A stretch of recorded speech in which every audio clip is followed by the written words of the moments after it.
pints at the end of the show, Nadim Zahari, somebody who came into this country as a refugee from Iraq, not speaking English, and finished up as Chancellor of the Exchequer. It's a pretty uplifting story. But before all of that and much more, let's get the news with Sam Francis.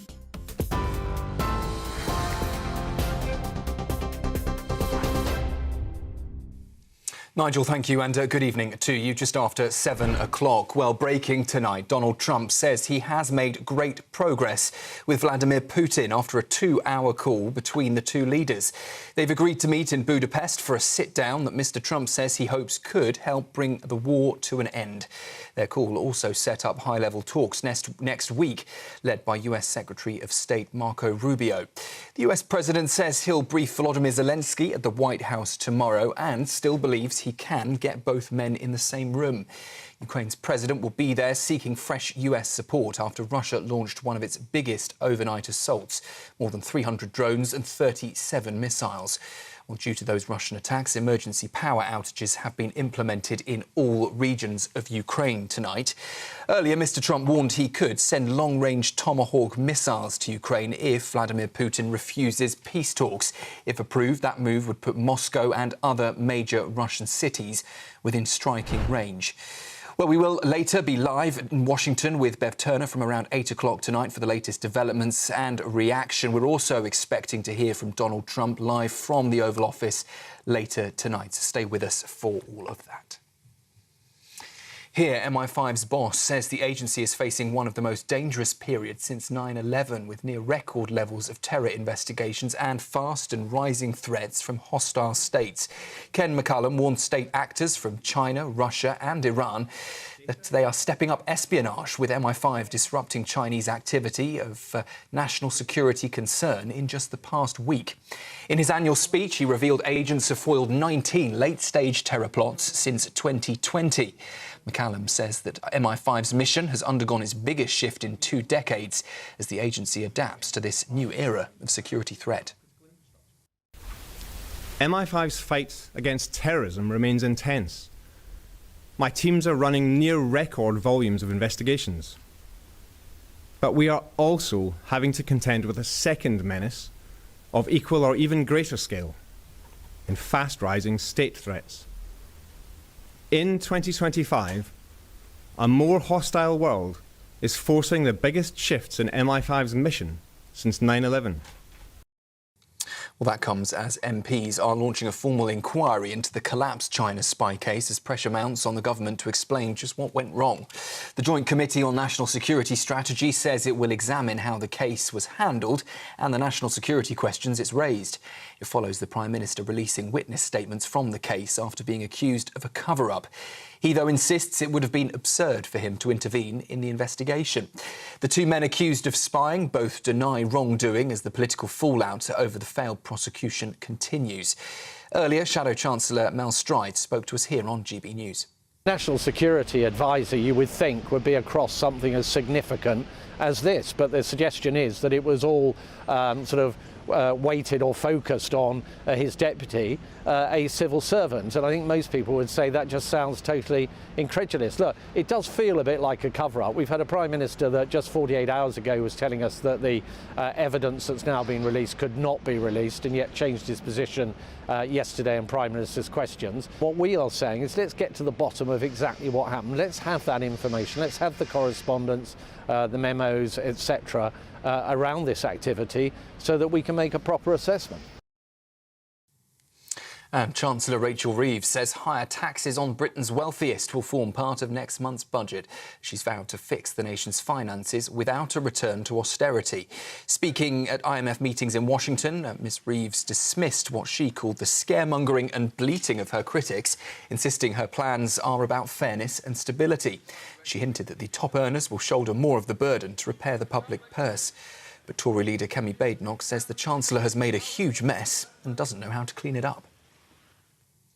That's the news on GB News. I'll be back with you in the next hour. Now, though, it's over to Nigel.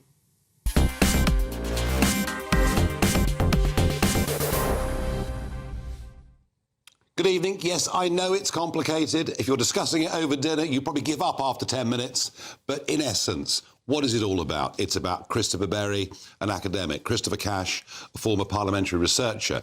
They were charged under the Official Secrets Act of 1911 of acting and providing information that was prejudicial to the safety and interests of the state. And yet, in September, the Director of Public Prosecutions decided to drop the case and not move ahead. Now, we're told this is all because the Deputy National Security Advisor, a man called Matt Collins, a civil servant, put in some written words suggesting that basically their behaviour didn't meet the bar for a prosecution.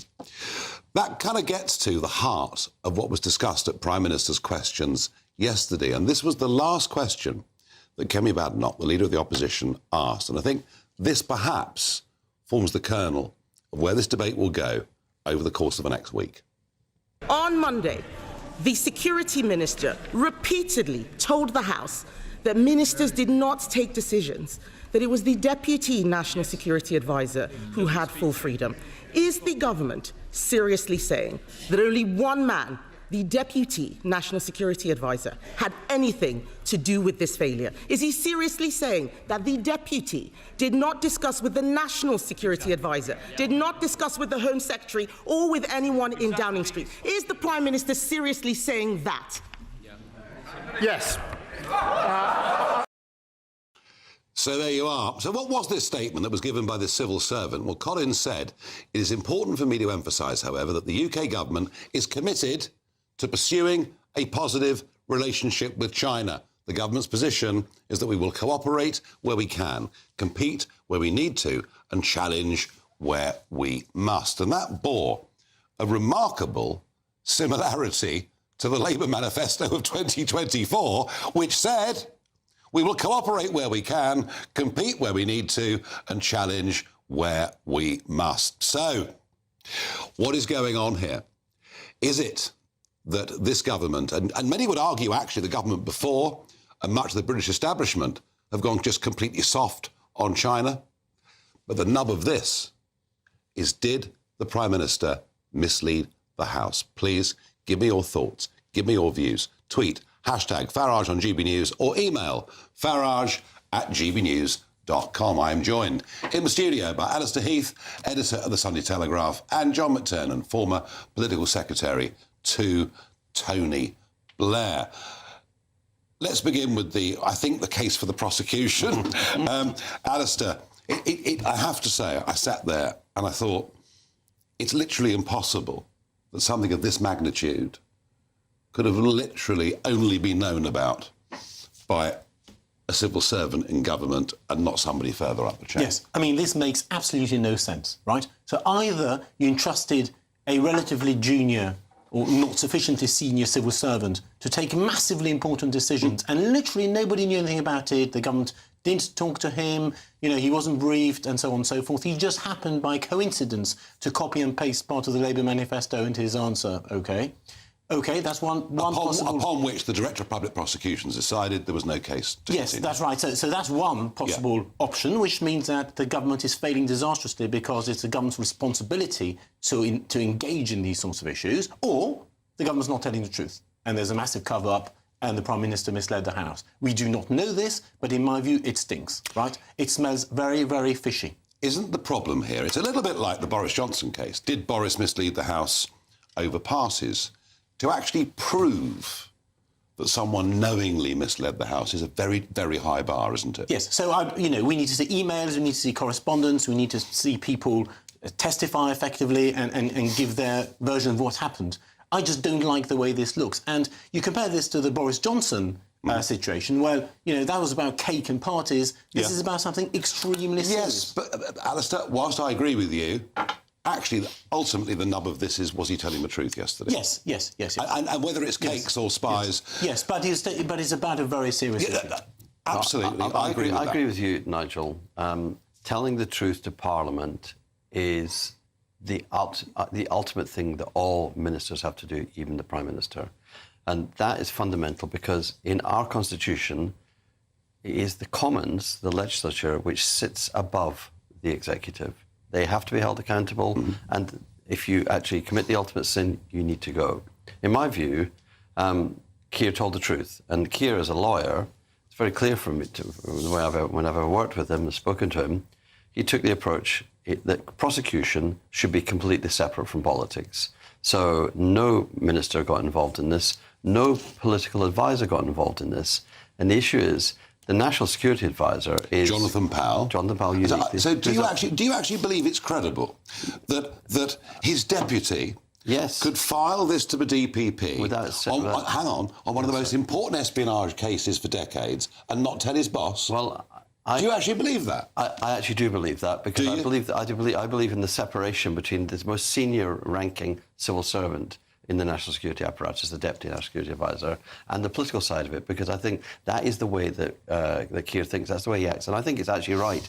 Politicians and political appointees should not be involved in decisions about prosecution. For me, the question, I read the 1911 Act and the 1989 Official Secrets Act this morning in preparation for this. I find it hard to see why badly informed gossip about the internal workings of the Conservative Party can in any way seem to be an official secret. And I read Matthew Collins' statements, and he makes a very strong argument, the strongest I think you can make, to say, well, actually, this is human intelligence. It's intelligence about how the way people think, the way they act, who's in, who's out, who's up, who's down. And that's very helpful for any security services to have secret information, official secrets, but also to get the human intelligence. I just think you get the sense from Matthew Collins and stuff, everything is weak. And this, trying to hang this on a Labour government having a civil servant who puts in a lengthy statement, he puts saying the Labour government's policy about China is this, this, this and this. It's the Labour government's policy. It's no longer a manifesto, it's a government commitment.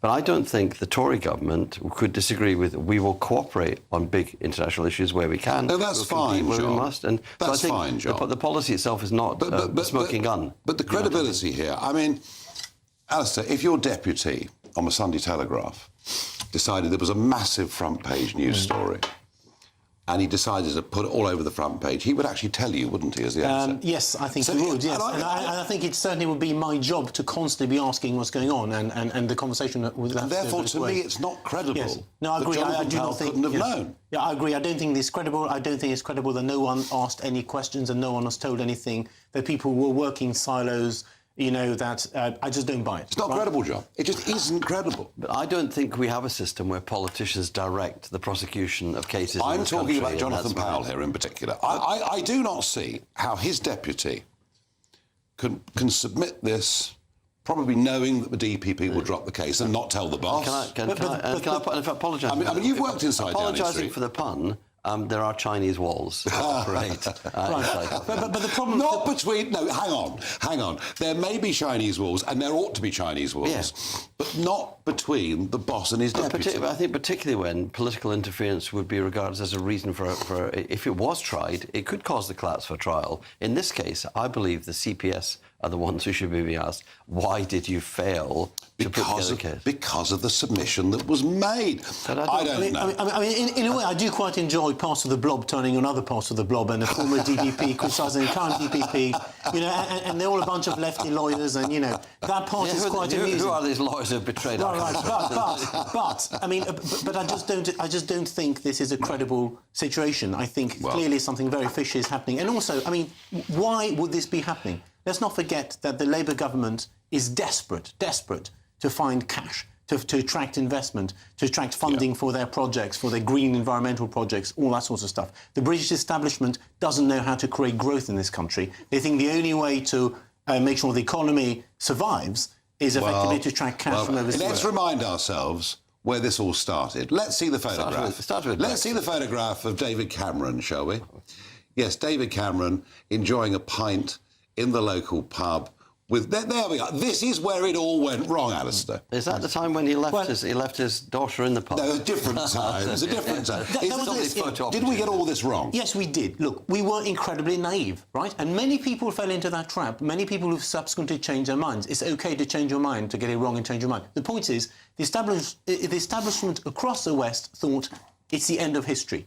Capitalism has come to places like China, and they thought this would automatically lead these countries to become liberal democracies, It's a new phase. friends of the West, supporters of individual liberty, all that kind of stuff. We misread it. We misread it. It was not what was happening. They were basically weaponizing a version of the free market to become much more powerful. And now we know from what MI5 have just said that they're relentlessly spying on us and so on. Alistair, it's a benefit for capitalism, and I support capitalism. It's a benefit for capitalism to integrate as many countries into a global capitalist system, to have with global rules. And I think... Provided they don't steal them and don't cheat. The engagement with China was an important part of bringing China into the global community. We don't impose through the WTO or other treaties types of democracy. We have to deal with countries. But I think we were naive because we thought we would change them. They are trying to change us. I think that's right. We opened up to them just over 20 years ago, and they've been taking us for a ride, in my view. However, I'm going to predict this will not bring the Prime Minister down or bring the government down. What say you?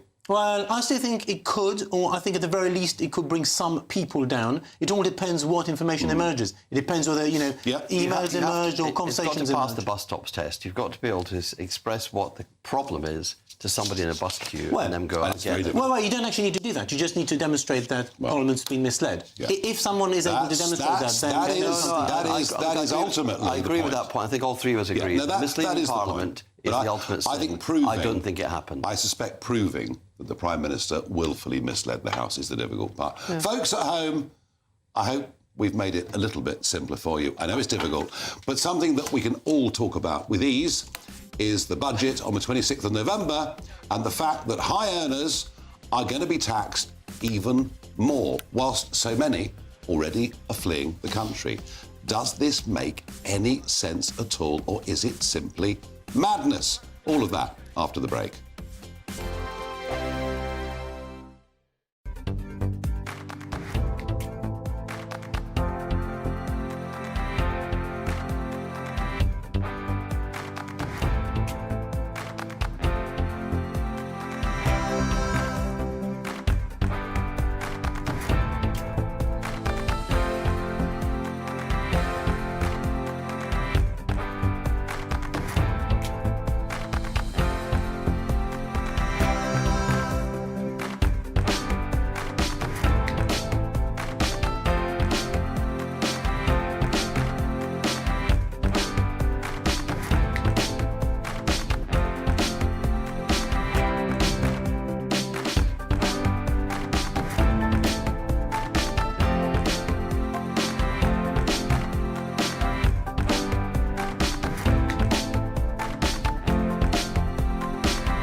You want to know what's really going on in the corridors of power? Labour don't know what to do with you half the time, and that makes you quite lethal in the chamber. Get behind the headlines with Chopper's Political Podcast. Join me, Christopher Hope, as I sit down with the great and the good of British politics. We'll see where this ruling takes us. These are the stories shaping our nation. Chopper's Political Podcast, available now on all platforms. Listen in and stay ahead. Decisions made in Washington aren't just shaping America, they're shaping Britain too. From migration to global security, from crime to health. Whatever happens in the White House today will be felt in your town or city tomorrow. That's why The Late Show is live from Washington, D.C. Cutting through the politics to show you what it all means for Britain. The Late Show live every night at midnight. Only on GBNews, Britain's news channel. Exciting news. Every Friday, my Patrick Christie's Tonight Show is going to have a twist to it. We're welcoming some special guests. You. That's right, on Fridays I'm going to be doing my show in front of a live studio audience because this show is about you and what you have to say. It's going to be the same big debates, same big topics, same big opinions. But every Friday night at 9 p.m, you are invited to come on down to Patrick Christie's Tonight to be a part of the action. Only on GB News, the People's Channel, Britain's news channel.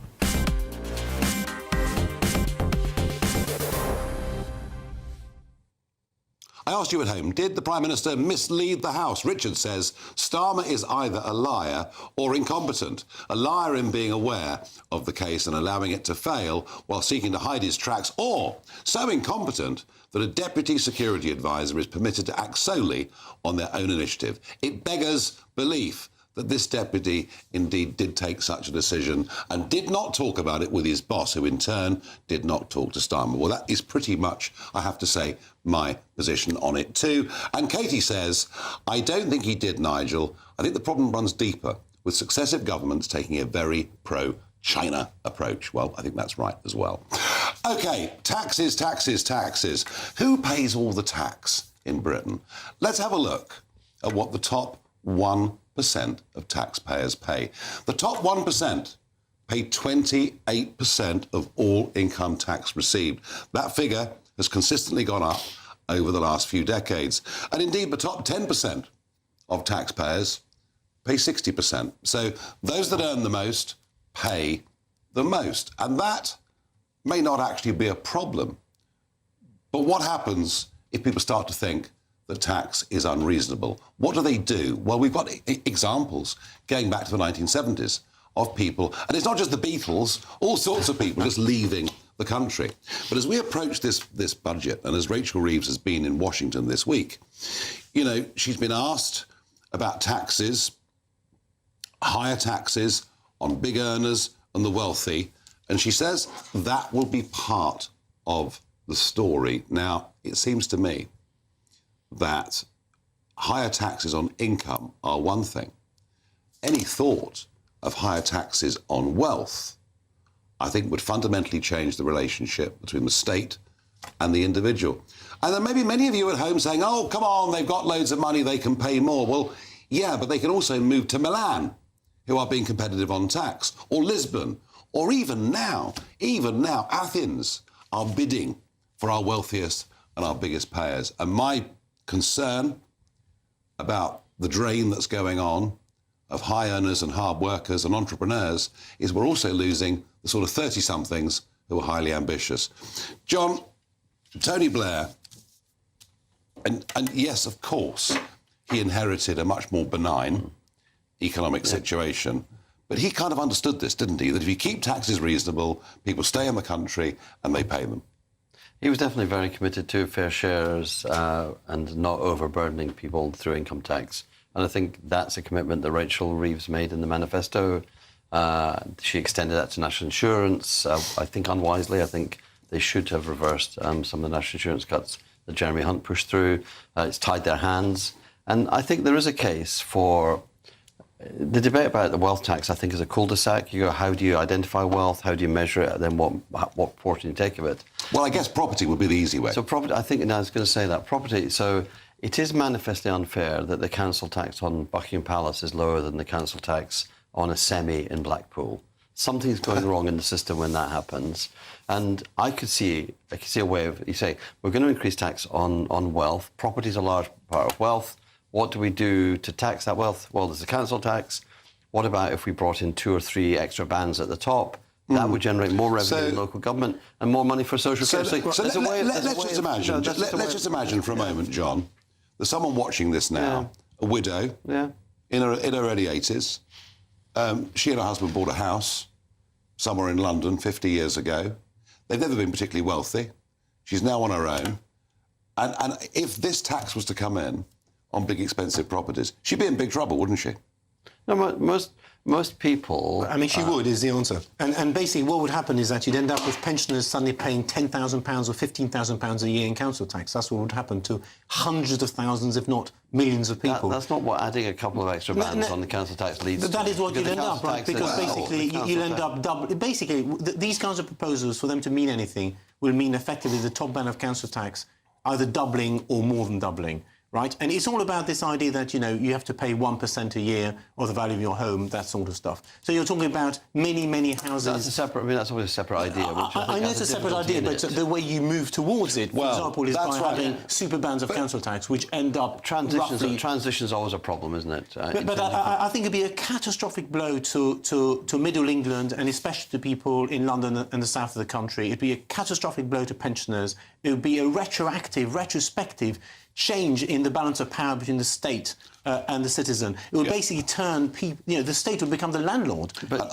you wouldn't own your home anymore. But in a situation where the valuation for council tax purposes of properties still sits at the one from the early 1990s. That's unfair on parts of the country outside London. It's unfair It's unfair. Yeah, I mean, but of course we do this on a local basis. But John, there's a broader tax argument too. There's a broader tax argument too. I mean, my view is the more rich people that leave, the more taxes everybody else has got to pay. And here's the thing. When the 40p band of top rate tax was introduced in 88, and that top rate stayed all the way through the Major years, the Blair years, but all through that period of time, roughly 1.5 million people, working people in the country, were paying what was then the top rate of tax. By the end of next year, there'll be nearly 8 million people paying 40p or more. We are being taxed at every level. Your staff nurse is now paying 40% tax. Thanks to great wages given to my Labour government. What do you mean? People wages have increased, and public sector salaries have increased more generously under Labour than under the Tory party. So some people do get into higher bands. But that's not really what's happening. Middle earners in Britain, Alistair, are now being moved into what was for a couple of decades top rate tax. Well, moving towards a world where the norm becomes the 40p tax rate, not now, maybe in a decade's time. Yeah. And that is what you get if you keep growing the size of the state, growing the size of the state, and basically dragging more and more people into this much higher rate of tax. But I think it's extremely dangerous for the Chancellor to keep saying she wants the rich to pay more and more and more tax, right? I'm afraid to say it no longer makes sense for a lot of wealthy people, a lot of ambitious people, a lot of enterprising people to live in the UK. It makes a lot more sense for them to go abroad. For the first time in decades, if you're an ambitious 25-year-old, 30-year-old, 35-year-old, you're better off moving to another country. That's a terrible place to be, right? A terrible place to be. This has to be reversed. There's no future for this country if we chase away the most ambitious people and if we can't attract similarly ambitious people, if doctors decide they're better off going to Australia, and if, property developers go to Dubai, and bankers go to Milan and so on. And this whole argument that everyone's going to stay here because we speak English and because we've got the rule of law and because, London's wonderful and so on, no longer true. But I don't think Rachel Reeves understands this. I think they genuinely think that if they put up taxes, people will just grin and bear it and stay, and they're not doing that. Look, I think if you raise taxes, you have to have a matching increase in the quality of public services, and which is not happening. There's no doubt in my mind. There's a massive productivity challenge. Take the health service. The new minister, who's in charge of digitisation, I think really grasps Zubir Ahmed really grasps the scale of transformation that AI could drive, digitisation could drive. We have to have a matching ambition, and I hope to see that from the Chancellor. Plans for making the money that people pay in taxes work harder. Well, we'd all love to see that. John, do you think she's going to even dare to try and cut welfare? I think there is a welfare reform programme coming. I think that's why Pat McFadden was moved into the Department of Work and Pensions. And I think it's why skills was given to the Department of Work and Pensions, because the key for me to cracking the number of under-30s on sickness benefits is to give them a structured plan and support. I think the public would agree, I think the PLP would agree, that if you're under 30, you should. I sort of think you need to be a little bit harsher now, because I think we live in a world where roughly 6.5 million people are on out-of-work benefits. The overwhelming majority of these people don't work at all. Once they go on those benefits, they don't tend to come off, do they? That's right. But I think that's a scandal, right? 6.5 million people have basically been consigned to effective unemployment. It's a disaster. It's a social disaster. It's a cultural disaster. And it forces us to import immigrants because, we have no one else to work. It's really sad. It's a massive failure of the British establishment. All will be revealed on November the 26th, but this debate will rage, I think, between now and then and probably for months afterwards. In a moment, let's talk about green levies on your electricity bill at home. And we're going to give you a prediction from the industry itself as to what's going to happen to your bills over the next 5 years.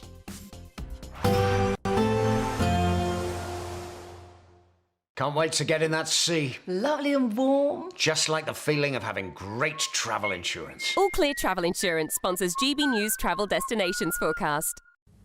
Some showers heading over the Canaries over the next few days. We've seen some torrential downpours across parts of Spain and Italy recently. Things turning drier here, however. Plenty of sunshine for Spain and Portugal on Friday. And the sunshine returning to much of Italy. Still a few showers across the far south. The wet weather, though, is moving into Croatia and mainland Greece, although most of the Greek islands further east will be dry and sunny. And we'll see the sunshine returning to Dubrovnik through the weekend. Meanwhile, further showers likely in Tenerife.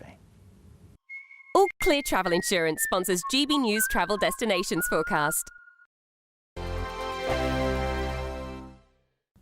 Hello again, very good evening to you. I'm here with your GB News weather forecast from the Met Office. For many it is going to be dry as we go through the rest of today and into tomorrow, though pretty cloudy and quite grey as well. That's because the high pressure, which is keeping things dry and also leading to the calm winds, is trapping some moisture, so the cloud, it's not really going to go anywhere particularly fast. That being said, there are some breaks around across some central southern parts of Scotland into northern England, perhaps some southeastern parts of England and to western Wales will see some breaks in the cloud. And where we get those breaks, well, temperatures could take a bit of a drop, could be a touch of frost, also some fog patches, so watch out for those. But most places sticking with that blanket of cloud, so temperatures not dropping much under that. There will be a few spots of rain here and there overnight, and that's the same as we go into tomorrow morning, particularly across northern and eastern parts of Scotland. A bit damp for some here.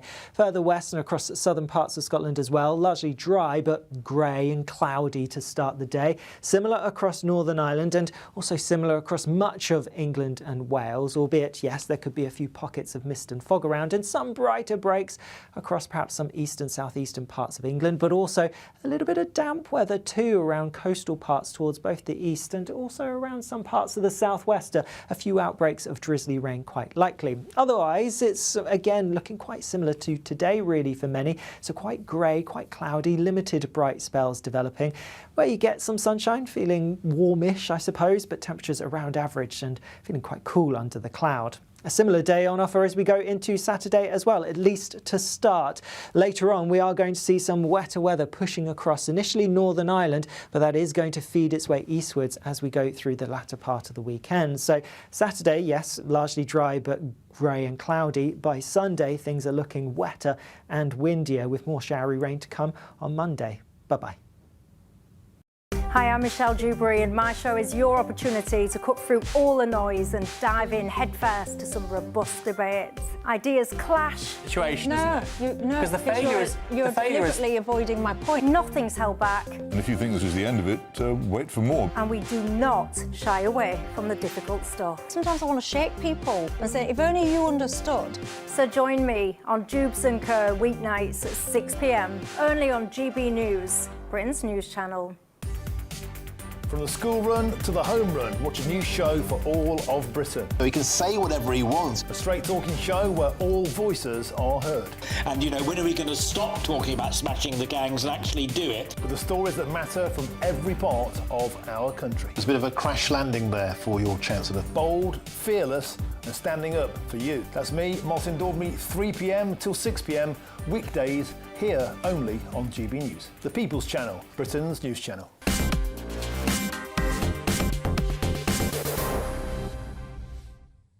Regular viewers and listeners will know this is very much one of my hobby horses, energy prices. Let's remind ourselves what the Prime Minister told us would happen with a Labour government in June last year.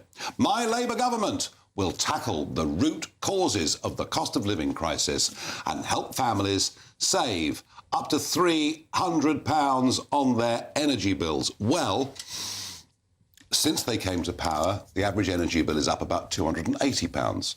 But there's worse news to come.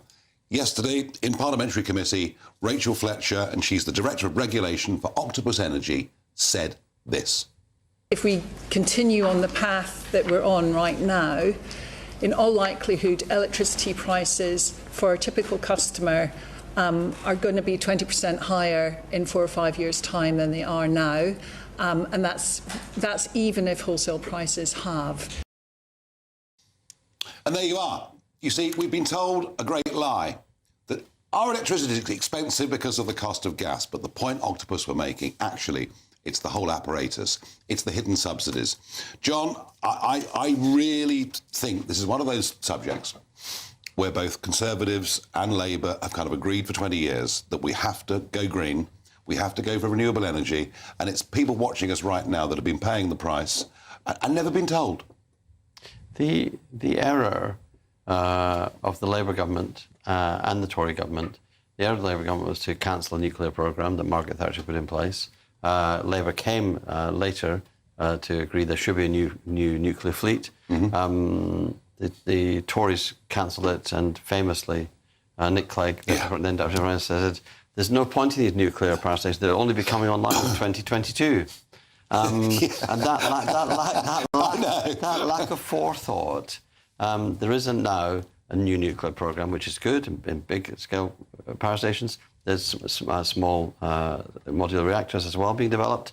I think we really need, if we had a dash for gas, and we're paying the price now, we need a dash for nuclear. We need nuclear in Scotland, in Wales, in England, and that paralleled with a dash for hydrogen. We do actually need to be able to start storing renewable energy when there's lots of it. If it works. It's still it's not fully proven as a technology. Battery technology and hydrogen, I think, are two areas where we really have to... By the way, I'm 100% with you on nuclear. Nuclear, I'm 100%. But right now, what Ed Miliband is doing right now, there is this massive wind auction round of AR7, and what she's effectively saying is we are guaranteeing prices above current market rates for the next 20 years. That's wrong, isn't it?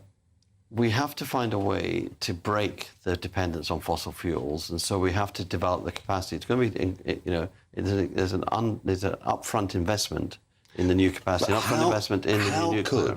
How could the Prime Minister and Miliband, before the election, make these promises? Do they simply not understand the energy market? Because they're talking about decarbonising the network, and therefore it's a. Well, you can't do that and reduce bills. It's a comprehensive programme. I think they can by the end of the decade. No, isn't it about time, Alistair? Yes, I mean, look, I think a number of things have gone wrong. I agree that we should have done nuclear and that we should do nuclear. I think that's very important. I think that's one of the few areas, for example, with the French are ahead of us. And people should be honest with that.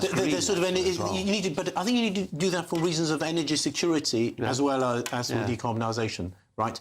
Energy security is extremely important. We were in January this year, when the big anticyclone was sitting over the North Sea, on some days importing as much as 25% of our electricity. Yes, and this is a very dangerous situation. So we need nuclear, but I think we need to stop all of these compulsory rules when it comes to decarbonisation. I don't have a problem with decarbonisation. I like electric cars. I like new technologies. I think a lot of these technologies will become competitive over time. But I think we should stop the compulsion. We should stop the central planning. We should stop the 2030, the 2035s, and the 2050. And we need to get rid of all the regulations and rules. We need to say the market has to evolve, and at the same time we need to do nuclear. And these two things together will lead to decarbonisation over time, but it will take longer. And to be honest, the current targets are all about virtue signalling. They're about saying we are the best, we're the fastest. But what it means really is we've got among the highest energy prices in the world. We're impoverishing our citizens. We're destroying our industry. We're shutting down our factories.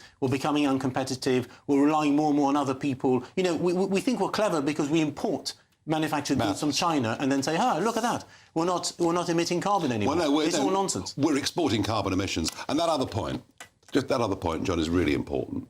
She was talking about domestic energy bills. We have the highest industrial energy prices in the world. We are going through rapid deindustrialisation as a direct result of it. And frankly, 4 more years of a Labour government, what's going to be left of British industry? Well, I think 4 more years of a Labour government, there'll be more and more highly productive and highly efficient manufacturing, and that modernisation, decarbonisation is important for the industrial sectors, because that's part of the future. Other economies are decarbonising too. The future. Even the Chinese are building nuclear in a way. The future, and you've mentioned it. You've already mentioned the future on this show this evening. The future is going to be AI.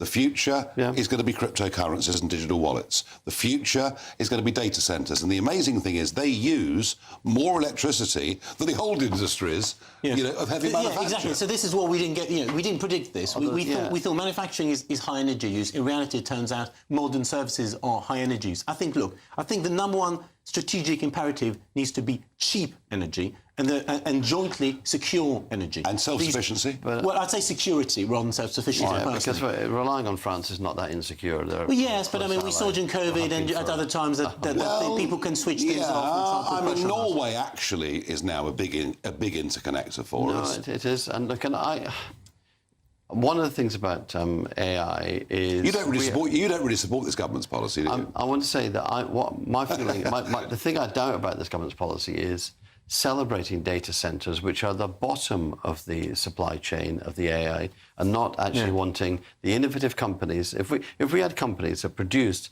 health solutions powered by AI, it makes our NHS more efficient, it makes it more consumer friendly, and it's actually an exportable product. And we'll need lots of cheap energy to do that. But we should probably not be going, let's have the data centres. We should, you look at the US. But we need both, don't we? We need everything. Yeah, we need both. What we really need is, imagine if energy costs 50% or 75% less in this country. Imagine what would happen to the average consumer, and imagine what would happen to the economy. There'd be a boom, right? Clearly, one of the reasons for the collapse in our economic performance in recent years is the cost of energy. There's other reasons, high taxes, high regulation, but the cost of energy is very, very important. Before your viewers, the biggest cost that they have in cost of living pressures, I think, is likely to be housing, and that's where we actually need... No, that's a massive cost, but we're talking not just about domestic, we're talking about energy. Yeah. I want to thank my great panel. They've been superb, great debate. In a moment, I'm going to do Talking Pints with Nadim Zahari, and it's an amazing story. It's somebody who comes into Britain as a genuine refugee, can't speak a word of English, and ends up as Chancellor of the Exchequer, although, to be fair, there have been one or two bumps along the way. Well, that's why Talking Pints is fun, isn't it? Britain was once the envy of the world, but look around. A nation that no longer knows what it is or where it's going. A country that's broken. How do we fix Britain? How do we bring it back? Friday night with Matt Goodwin at 8 p.m, only on GB News. You want to know what's really going on in the corridors of power? Labour don't know what to do with you half the time, and that makes you quite lethal in the chamber. Get behind the headlines with Chopper's Political Podcast. Join me, Christopher Hope, as I sit down with the great and the good of British politics. We'll see where this ruling takes us. These are the stories shaping our nation. Chopper's Political Podcast, available now on all platforms. Listen in and stay ahead. Decisions made in Washington aren't just shaping America, they're shaping Britain too. From migration to global security, from crime to health. Whatever happens in the White House today will be felt in your town or city tomorrow. That's why The Late Show is live from Washington, DC. Cutting through the politics to show you what it all means for Britain. The Late Show live every night at midnight. Only on GB News, Britain's news channel. Bold. They are under no illusion. Ray. Are you a human trafficker? Boundless.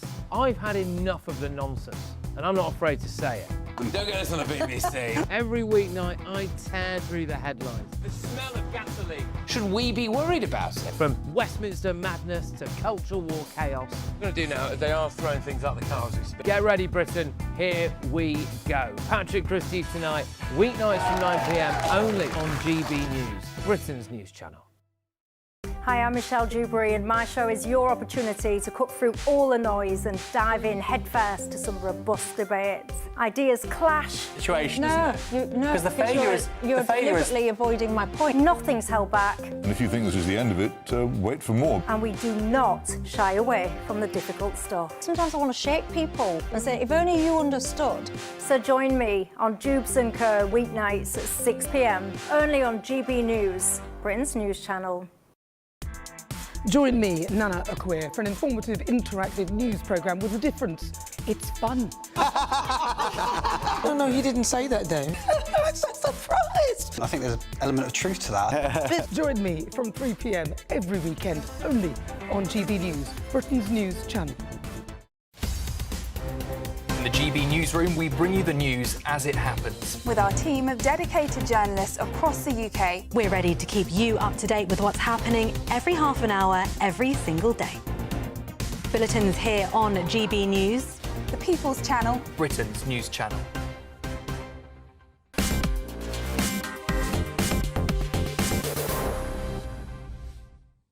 It is, of course, my favourite part of this show. Yes, of course, it's Talking Pints, and I'm joined by Nadim Zahari. Nadim, cheers. Welcome to the prayer.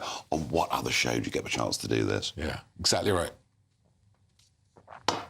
Yours is a genuinely astonishing story. And, you know, you came from a family of some prominence in Iraq, but suddenly life turned very, very, potentially very dangerous. Very much so. For your father, and perhaps for all of you, in a way. Just recount the story about trying to get out of Iraq. Yeah, it was, in many ways, the book is a love story to England, to Britain, because it defined me. But I remember clearly, when you're 11 years old, you tend to remember sort of exactly what happened because you're beginning to understand your surroundings. My father, we were at lunch, family lunch, and one of my aunts, my mother's sisters, her husband was quite high up in the Bath party. And you had to belong to the party. If you wanted to be a teacher, a civil servant, anything, you have to belong to. My father refused to belong to the party. He's an entrepreneur and he happened to be Kurdish. And he got a message saying they're going to come and take you by my aunt's husband. And you've got a few hours. It'll probably be tomorrow morning. And so we literally left their home, my sister and I in the back of the car, parents literally just talking about what he can take with him, what route is best. Does he drive up north to the Kurdish areas and escape through the mountains? Yeah. But they might find, you know, that would be the obvious route. But they may have had that covered because there'll be checkpoints. And then the decision was actually he'll get a flight out of Baghdad International Airport because it's almost the least obvious because it's in your face. In plain sight. In plain sight. Yeah. And that's what he did. And I remember going with him to the airport, pretending like we're saying goodbye, from going off on a short business trip or a holiday, except inside us, the fear, the trauma, the trepidation. And in those days, there was a viewing platform, so you could see the flights, and there was none of these sort of clever arms that come out. They sort of pull a stair thing to the plane, and they all went up, and we waited for them to pull it away so that the plane can then taxi onto the runway. And it felt like a century. And then a pickup truck full of soldiers sped up to the plane, which was very normal in Saddam's Iraq. And I looked up at my mother as the tears rolled down her cheeks, and we were convinced they were going to bring my father out. And we later learned, when he arrived safely in England, they took the man sitting behind him. Incredible. It was incredible. When the plane took off, he ordered a scotch on the ice, on the rocks. I think he finished 2 bottles by the time he landed in England. Good for him. No, it's an amazing story. And you arrive, you don't speak English, but, you know, you get on, you adapt. Your father's in business. He has some ups, he has some downs. That's the nature of business. So what I used to always say in Cabinet, Nigel, unless you've lost money, you have no idea how hard it is to make money. So before we begin to tax wealth creators, and I was watching the show earlier, it is such a dangerous path to tread that the chances going down. It's so hard to make money. Most of the time, you lose money before you can actually start to identify the opportunity and try and make money. Well, you've had your ups and downs in business, but you, Gov, wow. I mean, that was incredible, wasn't it? And you finish up for years as CEO. Yeah. Your shares are worth a very great deal of money. The boy done good. But politics, obviously, in the blood. Yes. You get involved with the Conservative Party, you know, quite early on. I did. In Wandsworth. In Wandsworth, which was in many ways, you know, a borough. It was Margaret. To look up to. Absolutely. It was. This is her centenary, obviously, and it was the borough that delivered zero council tax, because we could live within our means on a budget delivered from central government and delivered great services. And no, you're right. I mean, I remember my early days at school, genuinely, without a word of English, I'd sit in the back of the classroom and then I'd try and string words together in my head to try and make a sentence. And I didn't like getting things wrong, because children can be very cruel at school. Oh, yeah. But by the time I'd made the sentence in my head, of course, the subject matter had moved on in the classroom. So that my early days at school, teachers thought I had learning difficulties, so they called my parents in. But, of course, children are so malleable. Yeah. You learn so far. If, by the way, if you're willing to integrate, if you're willing to actually adopt your new country and done part of it. You've done that. I mean, you've got the accent, and you rose up the ladder, Member of Parliament. And the fact you became Chancellor of the Exchequer is, I mean, just show us the book. The Boy from Baghdad by Nadim Zahari. And it is an amazing story. You arrive, you can't speak the language, you become Chancellor of the Exchequer, you've integrated. It's incredible. But, of course, as with all meteoric rises up through society, things did turn a bit sour, didn't they? Absolutely. I mean, let's just, they say you've broken the ministerial code, your tax affairs are all wrong. I mean, at the time all this broke, you were one of the favourites to become the leader of the party. I actually put money on you with a bookmaker. But what happens here? I mean, were you careless? Were you stupid? Were you lazy? What happened here? So the final chapter in the book, so HarperCollins very kindly gave me a bit more time once I'd left government to be able to write the full story, including the vaccine programme, and then having the great privilege of organising Her Late Majesty's funeral, and then obviously the downfall and leaving government. When I look back, you've got to own your own mistake. So my mistake was, as HMRC agreed, there's a category in tax which is careless, i.e. it's not a deliberate tax avoidance, but it's careless, which carries with it, of course, a fine as well. When I was appointed Chancellor, I had to make sure that my ministerial declaration said that there was this inquiry by HMRC, which then I settled. Then I was made Chancellor of the Duchy of Lancaster. I had a new set of declarations. Again, I put, settled. What I didn't do is I put the amount of the settlement and the details and the fine. And then when Rishi made me chairman of the party, I went through the same process again, because every minister has to go through the same process. And they said, is everything settled? Yes, everything is settled. But, of course, as you know, once a story engulfs a prime minister, these things have their own way of... And they take their own life. Right. But you know what? But, hey-ho. It's life. Exactly. Out of politics, but still very involved in current affairs. How great is Trump's deal in the Middle East? Can it hold? I know you're a specialist in the area. Very much so. I've got to tell you, the lefties don't know what to do with President Trump. And I wrote an article about this in The Telegraph on the same day as he signed the deal, praising Jared Kushner and Steve Witkoff and President Trump. How did a brash property tycoon from New York with two other property tycoons managed to pull this off when Anthony Blinken, Barack Obama... got nowhere. Biden got nowhere. And the reality is they were able to bang heads together and actually it's a great story. Exercise that muscular foreign policy. Your energy and interest in current affairs and politics, we might see you again one day, do you think? My wife always teases me and says that you've still got the bug. I'm loving life. You know what? I think our viewers can see he's still got the bug. I'm going to take that copy of the book. I'm going to sign it for you. That's absolutely marvellous. Thank you for coming on. Thank you for having me. And frankly, your story, we could have sat here for hours, but we've got the time that we've got. Well, that's it. Over and out.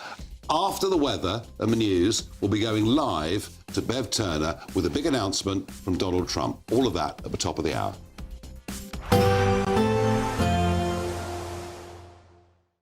Expect warm spells with the odd rude interruption. Boxed Boilers sponsors the weather on GB News. Hello again, very good evening to you. I'm here with your GB News weather forecast from the Met Office. For many it is going to be dry as we go through the rest of today and into tomorrow, though pretty cloudy and quite grey as well. That's because the high pressure, which is keeping things dry and also leading to the calm winds, is trapping some moisture, so the cloud, it's not really going to go anywhere particularly fast. That being said, there are some breaks around across some central southern parts of Scotland into northern England, perhaps some southeastern parts of England and to western Wales will see some breaks in the cloud. And where we get those breaks, well, temperatures could take a bit of a drop, could be a touch of frost, also some fog patches, so watch out for those. But most places sticking with that blanket of cloud, so temperatures not dropping much under that. There will be a few spots of rain here and there overnight, and that's the same as we go into tomorrow morning, particularly across northern and eastern parts of Scotland. A bit damp for some here. Further west and across southern parts of Scotland as well, largely dry but grey and cloudy to start the day. Similar across Northern Ireland and also similar across much of England and Wales, albeit, yes, there could be a few pockets of mist and fog around and some brighter breaks across perhaps some eastern, southeastern parts of England, but also a little bit of damp weather too around coastal parts towards both the east and also around some parts of the southwest. A few outbreaks of drizzly rain quite likely. Otherwise, it's again looking quite similar to today really for many. So quite grey, quite cloudy, limited bright spells developing, where you get some sunshine, feeling warmish I suppose, but temperatures around average and feeling quite cool under the cloud. A similar day on offer as we go into Saturday as well, at least to start. Later on, we are going to see some wetter weather pushing across initially Northern Ireland, but that is going to feed its way eastwards as we go through the latter part of the weekend. So Saturday, yes, largely dry but grey and cloudy. By Sunday, things are looking wetter and windier with more showery rain to come on Monday. Bye-bye. Expect warm spells with the odd rude interruption. Boxed Boilers sponsors the weather on GB News. There's just 3 weeks left to see how you could be our biggest winner this year. First, you could be driving away with this brand new Benamar Primera motorhome. This luxury vehicle comfortably sleeps 4, has its own fitted kitchen and bathroom areas, and comes complete with fitted awning and bicycle rack. And that's not all, as we'll also give you a whopping £30,000 in tax-free cash to spend however you like. For another chance to win, text WIN to 63225. One entry costs £2.50 plus one standard network rate message, or text BONUS to 63225. 5 entries cost £5 plus one standard network rate message. Go to gbnews.com/win. Entries start at £2.50. Call 0903 686 3232. Calls cost £2.50 plus your network access charge. Or post your name and number to GB16 PO Box 8690 Derby DE1 9TT. UK only. Entrance must be 18 or over. Lines close at 4 p.m. on the 31st of October. Please check the closing time if listening or watching on demand. From the school run to the home run, watch a new show for all of Britain. He can say whatever he wants. A straight talking show where all voices are heard. And, you know, when are we going to stop talking about smashing the gangs and actually do it? With the stories that matter from every part of our country. There's a bit of a crash landing there for your Chancellor. Bold, fearless and standing up for you. That's me, Martin Daubney, 3 p.m. till 6 p.m. weekdays, here only on GB News. The People's Channel, Britain's news channel. Westminster's full of talk, but out here, it's the real world. Am I allowed to talk now? No, that's it. This is where it matters, real people and real lives. That's what politics is all about. In fact, has Trump made a good start? No. Straight answers, no spin, and just a couple of pints. How many fingers have I got up? About 10. So join me for Lee Anderson's Real World every Friday at 7 p.m. only on GB News. The People's Channel, Britain's news channel. You want to know what's really going on in the corridors of power? Labour don't know what to do with you half the time, and that makes you quite lethal in the chamber. Get behind the headlines with Chopper's Political Podcast. Join me, Christopher Hope, as I sit down with the great and the good of British politics. We'll see where this ruling takes us. These are the stories shaping our nation. Chopper's Political Podcast, available now on all platforms. Listen in and stay ahead. Decisions made in Washington aren't just shaping America, they're shaping Britain too. From migration to global security, from crime to health, Whatever happens in the White House today will be felt in your town or city tomorrow. That's why The Late Show is live from Washington, DC. Cutting through the politics to show you what it all means for Britain. The Late Show live every night at midnight. Only on GB News, Britain's news channel.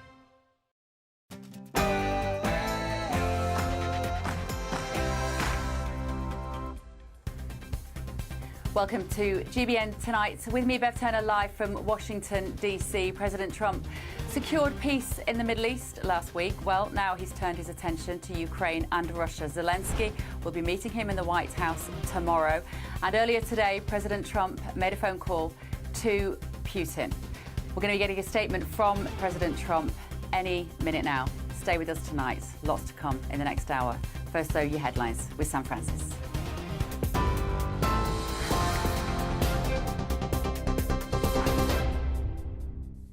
Bev, thank you very much. Well, live from London, the top story tonight at 8. Donald Trump says he has made great progress with Vladimir Putin after a 2-hour call between the two leaders. They've reportedly agreed to meet in Budapest in Hungary for a sit-down that Mr Trump says he hopes could bring an end to the war. Their call also set up high-level talks next